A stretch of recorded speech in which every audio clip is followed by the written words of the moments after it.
నిజంగా చూడండి, ఆ నాలుకే అన్నదమ్ములు నిలబడతాయి.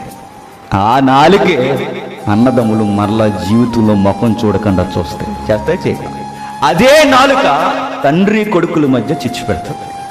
అదే నాలుక తండ్రిని ఎడబాయినంత గొప్ప ప్రేమను వ్యక్తీకరిస్తుంది. ఒకే నాలుక తోటుగోళ్ళని కలవనంత దూరం చేస్తుంది. ఒకే నాలుక మనుషుల మధ్య ప్రేమను కలుగుతుంది. నాలుకను కంట్రోల్ చేయడం మనకు రాకపోతే స్నేహాలు ఎగిరిపోతాయి, నెక్స్ట్ కాపురాలు ఎగిరిపోతాయి, నెక్స్ట్ పేరెంట్స్ విడిపోతారు, నెక్స్ట్ సంఘాలు కూడా విడిపోతాయి, ఇంకా బంధత్వాలు విడిపోతాయి, బంధురకం విడిపోతుంది, మనుషులు దూరం అయిపోతారు. ఇది ఏకంగా ప్రకృతి చక్రానికి చిచ్చెట్టేస్తుంది.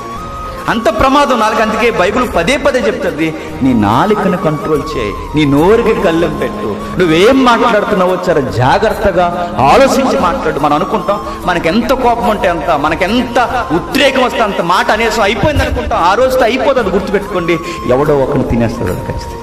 ఏదో ఒక జీవితాన్ని నష్టపరచడం స్టార్ట్ చేస్తుంది.